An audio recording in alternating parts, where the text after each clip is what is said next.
Hej og velkommen til den første video i rækken omkring AI, og det bliver den del, hvor vi taler om, hvad AI egentlig er, for at give en forståelse omkring hele dimensionen, som vi egentlig bare kalder for AI. I dag vil jeg gerne vise jer lidt omkring det, der hedder maskinlæring eller machine learning, som er en kategori, som befinder sig under AI. AI bliver tit bare slynget ud, og det er det store overbegreb, men det vi oftest taler om, det er maskinlæring. Og hvad er maskinlæring i virkeligheden? Det er jo det, der gør den store forskel i forhold til, hvad vi tidligere har oplevet, nemlig at et program får en information, som er blevet kodet ind, der går i retning, hvis du oplever det her, eller hvis du måler følgende, så skal du gøre det her. Det er vi gået lidt væk fra. Det er her, hvor den intelligente del kommer ind. Og machine learning kan ganske kort forklares som, det er en metode, hvor computeren lærer af de data, som den bliver fodret med, frem for at den følger nogle bestemte og faste regler. Det vil sige, den samler data, den lærer af dataerne, og den finder nye veje i det her. Det er også tit det, vi forbinder med, at computeren er blevet intelligent. Det, der så også sker, er, at computeren bliver bedre. Altså jo flere data, vi fodrer den med, jo mere intelligent bliver den. Den lærer, den optimerer sig konstant, og til sidst, der har vi fornemmelsen af, at vi faktisk taler med et rigtigt menneske, eller chatter med et rigtigt menneske. Godt. Men meget snak, det kan vi godt, men jeg kan også vise det her. Et sjovt lille spil. I kan godt bruge det i engelsk. Indskoling mellemtrin. I kan selvfølgelig også prøve det selv, men det hedder Quick Draw.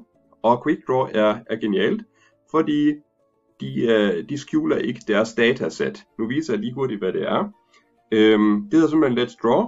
Gå ind, og så har I 20 sekunder. Det er et spil, står der, Draw Blackberry, i under 20 sekunder. Og jeg prøver lige at tegne et Blackberry her. Wow. I see squiggle. Så. Or grape. Så kan jeg tegne Blackberry. Oh, I know. It's blackberry. Yes. Og draw an elephant. Yes, got it.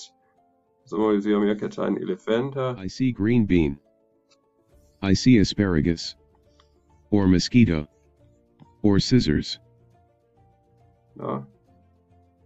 I have no clue what you're drawing. Okay, jeg er åbenbart ikke så godt. Den kunne jeg ikke lide. Så er tiden gået. Men Sorry, I couldn't guess it. ja, så undskylder han selvfølgelig, bare vi stopper den lige her. Den kommer med 6 ord, dem skal man tegne, og så gætter den. Men det er ret sjovt her. Men prøv lige at se her. Når vi går ind i datasættet, som vi har her, så har vi brugt do 5 million drawings look like. Og nu kan vi vælge, hvad skal vi vælge? Vi vælger simpelthen en sommerfugl her. Så kan vi faktisk se, at you're looking at, altså bare de næsten 115.000 tegninger, og det er jo det datasæt, som AI'en her benytter sig af, for at komme med et bud. Og det er, altså hver gang der er en, der tegner, så ryger den ind, og ligger som den næste i rækken. Og jeg kan bare scrolle her. Og det er det datasæt. Og i forhold til hvad AI er det her et mikroskopisk datasæt. Jeg kan godt se, ikke? Og det er derfor, at programmet også er i stand til at komme med et bud, sådan egentlig ret hurtigt, at jeg tegner noget, der ligner en elefant. Det kunne den så ikke, men hindbær kunne den da godt gætte. I kan se, det er simpelthen bare en lille smagsprøve her, men prøv lige selv at kigge på den. Den hedder Quick Draw. Google it, og så finder I det. Og det giver også eleverne måske et lille indblik i, hvordan data er med til at kvalificere det her AI. Altså AI er jo ikke en eller anden computer i en plastisk mærkelig hjerne. Det er simpelthen al den viden, vi har puttet ind i den, som den igennem algoritmer og nogle særlige processer faktisk bare bruger. Det er, man kunne godt sige, det er en slave, som vi har skabt. Men god fornøjelse med det. Tag et kig på det. Og der kommer mere.